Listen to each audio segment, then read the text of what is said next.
everyone. I'm Linda McHenry, host of The Writer's Voice, and my guest today is Ursula Wong. How are you, Ursula? Hi, I'm great. How are you today, Linda? Doing fine. Ursula has a unique way of approaching her writing, and she uses unique traditions, and she does her research uniquely. So that's going to be pretty much what we're talking about today. But first, Ursula, show us your most recent book, Gypsy Amber. My baby, Gypsy Amber.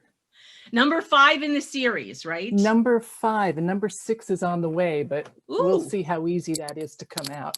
Well, tell us about the first 5 in the series. The series starts with Amber Wolf, and this is the story of farmers who literally traded their pitchforks for automatic weapons to fight the Soviet army that was occupying Lithuania during World War II. That's the start of the series. And then the next book, book 2, Amber War, goes into the post-war situation where after World War II ended, the situation, the resistance in Lithuania and actually in the Baltic countries just continued. There was no gap. They just kept fighting the Soviet occupiers until it trailed off into a very reluctant acceptance of the Soviet occupation. And then book 3, Amber Widow, goes into more modern topics involving Russia. And so Widow is about the nuclear waste that was stolen from the Ignalina nuclear power plant in southern Lithuania and hidden in the woods right before the Soviet breakup. And the next book, number 4, is Black Amber.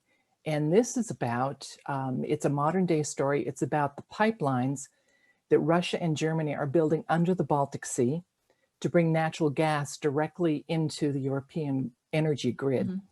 And it just goes into all of the politics that are still going on. The pipeline is not finished, but it goes into that whole manifestation, and it talks about what cyber terrorism against a pipeline might be. Okay, very interesting.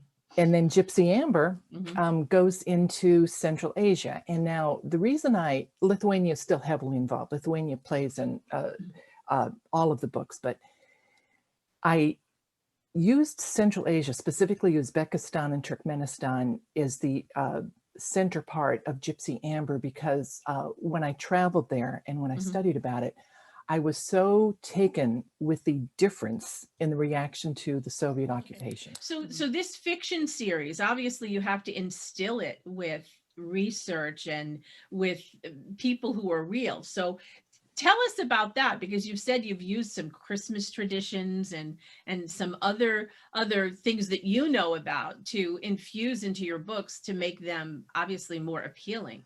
The whole series started quite a while ago, years and years ago.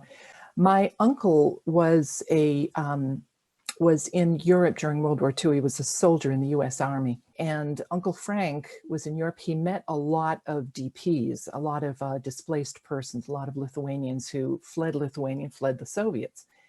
And he kept in touch with them. So the war ended. He came back to the United States. He went to law school. He was an attorney. He had a life. He died. I went through his papers and found manuscripts.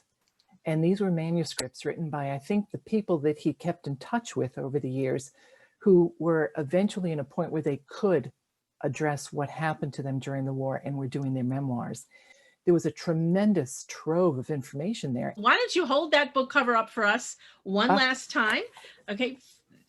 There we go. Your Gypsy Amber, number 5 in the series. If people want to buy this book or learn more about you, they can go to your website at ursulawong.wordpress.com.